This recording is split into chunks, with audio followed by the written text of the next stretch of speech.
মধ্যবঙ্গ নিউজের যে কোনো খবরের দ্রুত আপডেট পেতে ইউটিউবে সাবস্ক্রাইব করুন ইমার্জেন্সি টিভি লাইভ এবং সাবস্ক্রাইবের পর অবশ্যই বেল বাটনে একটি ক্লিক করুন।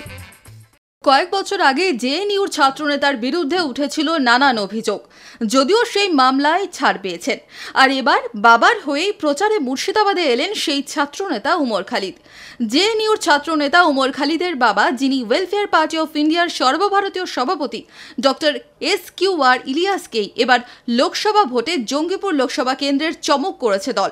বৃহস্পতিবার প্রথম দিনেই মনোনয়নপত্র জমা দিয়ে নির্বাচনী জনসভা শুরু আঞ্চলিক দল ওয়েলফেয়ার পার্টি অফ ইন্ডিয়ার। প্রার্থীর সমর্থনে বৃহস্পতিবার বিকেলেই জনসভা অনুষ্ঠিত হল উমরপুর হাট সংলগ্ন ময়দানে।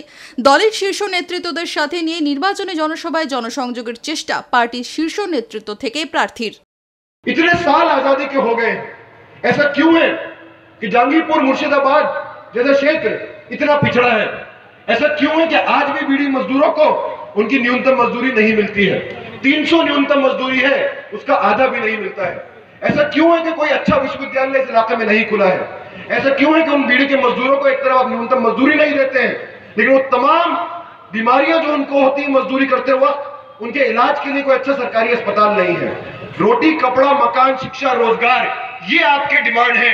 ये डिमांड कभी आपके सांसद ने उठाई है पिछले 5 सालों में? कोई एक यूनिवर्सिटी पिछले 5 सालों में यहाँ खुली है? कोई एक अस्पताल पिछले 5 सालों में यहाँ खुला है? तो लोकतंत्र को अगर आप खोखला करेंगे, अगर आप लोगों के हुकूक को उनसे छीनेंगे, तो फिर ऐसी संघी ताकतें मजबूत होती हैं। इसलिए जरूरी है कि आप लोकतंत्र को बचाएं। মধ্যবঙ্গের ভোটের সব খবর সবার আগে আপডেট পেতে আজই আপনার স্মার্টফোনে গুগল প্লে স্টোর থেকে ইনস্টল করুন ইমার্জেন্সি টিভি অ্যাপটি আর দেখতে থাকুন ইমার্জেন্সি টিভি, মানুষের কথা সরাসরি মানুষের মুখ থেকে।